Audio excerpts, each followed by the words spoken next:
Nagluto ang Nanay Jane, kaya sa labas na lang tayo kakain. Hello, Daddy Tim.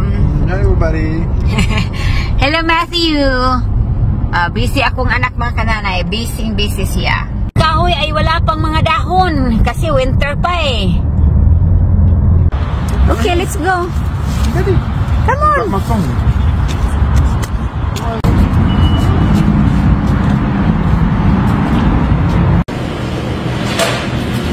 Ayan, nagkuha na si Daddy Tim ng inumin. Water.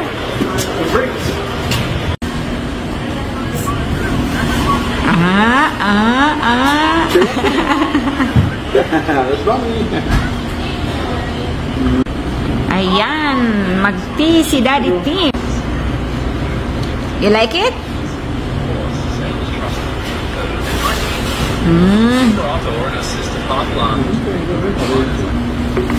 Waiting for our order.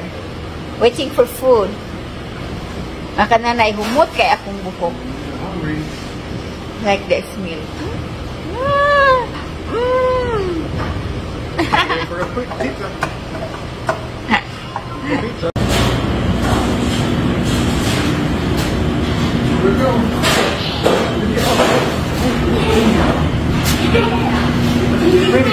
Ready to eat. Gluten-free. From Adelaide. This is Mommy's pizza. Ours. Go ahead, Matthew. It's hot. Oh, wow, Daddy and Matthew pizza. And then Mommy here. This is your salad, dear. Yeah, so. Ooh, look at my pizza. Oh, pizza, look at that. Try it. It's hot. It's good. Melting. Oh, I told you it's hot.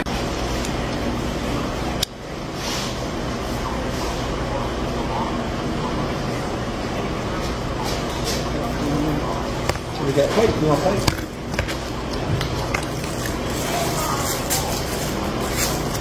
Hot.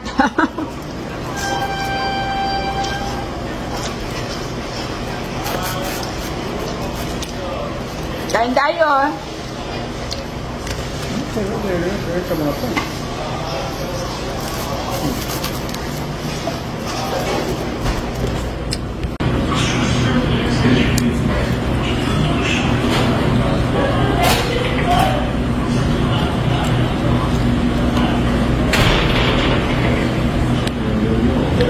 Pagtingin ko talaga dito ang ganda. Ayan si Daddy Tim, kumuha siya ng flowers, binigay sa akin. Pero sinabihan ko si Daddy Tim, wag na. Wag na kasi okay na sa akin, walang flowers, no? Basta magkasama tayong tatlo, ibili na lang natin ng pagkain yung ibili natin ng flowers. Kasi everyday naman Valentine. Hello everyone! Kumusta po sa inyo? Mga kananay, kagigising ko lang kasi pagdating kanina, yung paghatid ko sa anak ko, natulog ako pabalik mga kananay kasi gusto kong magpahinga.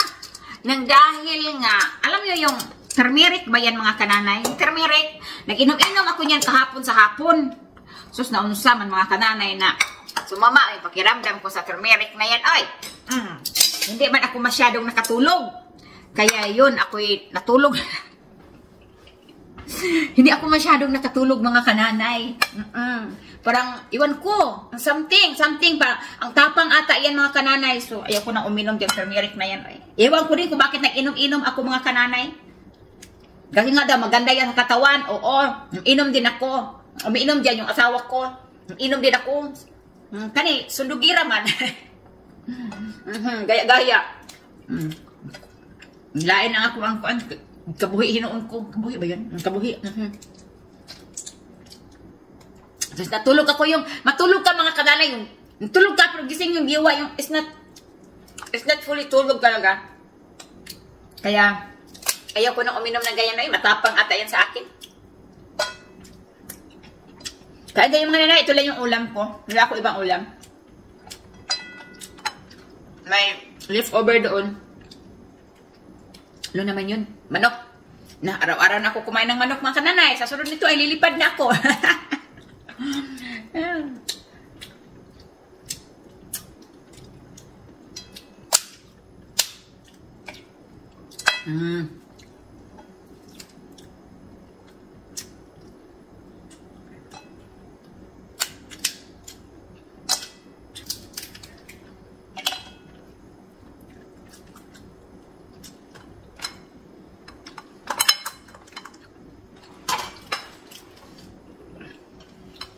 Asan yung ano? Meron akong crab crackers.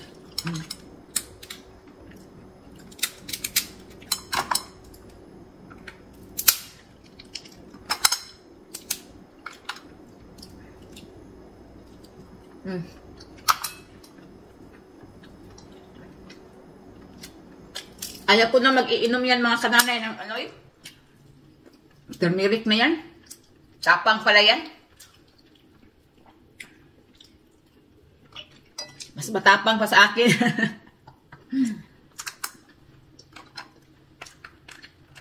Sarap ng crabs mga kananay. Manamis-namis siya.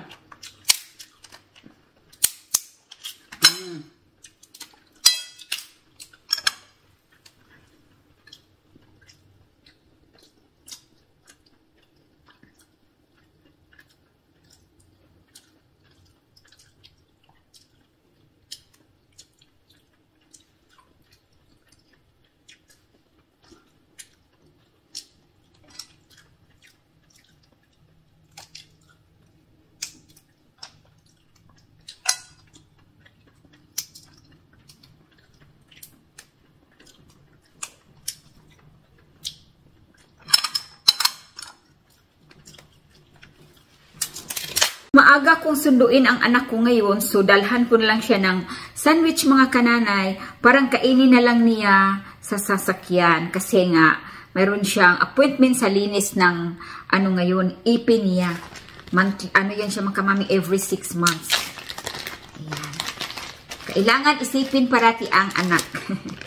Kaya pag sundo ko sa kanya, may pagkain na siya. Ito na mga nanay, susunduin ko na ang aking anak, no? Ayan, ang lakas ng ulan. Yan, ang dadalhin ko sa sasakyan yung kulay blue. Hala, sige mga nanay. Ang ulan, sobrang ginaw pa. Ay, mutig kong. Natin ang ating side mirror. Yan. Kabila naman. Ayan. Idungo na to. Yan, ayos naman kananay para makita natin yung nakasunod sa atin. Oh. So, ayan po mga kananay, ang weather namin ngayon. Malamig, 38 degrees, plus umuulan, all day ito. Ayan, nag-start ito yesterday. Pero sige, kumbati lang gihapon, drive lang gihapon. Ayan po, nag-stop po mga kananay kasi may train na dumaan. Ayan, naka-close ang railroad. So, I'm hoping na hindi ito magtagal. Ay, mali tayo nito mga kananay. Bilisans. Ito na ako sa school. Lakas ng ulan mga kananay. Uy, ang ginaw-ginaw pa, ang hangin-hangin. Nakarating na rin kami. Come here, Mateo. Say hello. Dito na kami sa ano.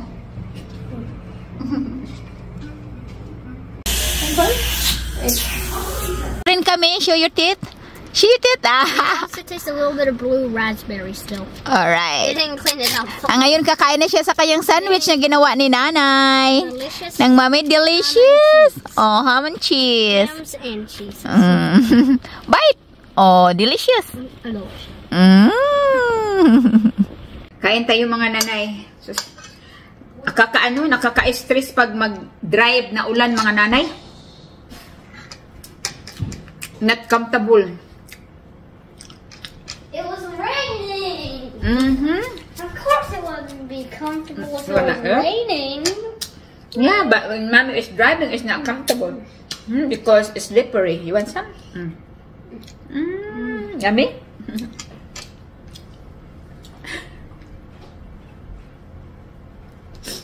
Ang kada na naisabaw sa okrato. Yung ba naguba ang dagway? Gutom ako mga nanay. Ay! Kain tayo! Sarap!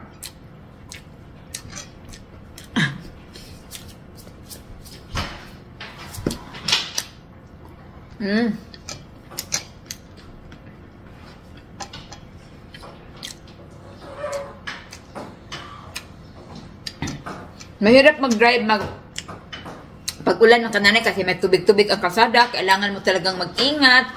Tapos titingnan mo yung tabi ng kalsada, lalo na pag hindi mo kabisado ang daanan. kung ilang miles lang yung takbo. Baka mamaya malagpas tayo at hulihin tayo. Tikit na tits. Kaya doble ingat.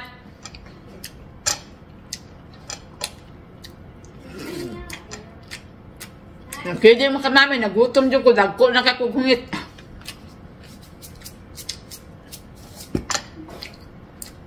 Diyari sa Amerika mga nanay, ang mga nanay dito, kailangan flexible. Kaya kailangan talaga marunong mag-drive kasi pag may anak ka, may appointment sa doktor, pwede ikaw lang mag-isa. Independent.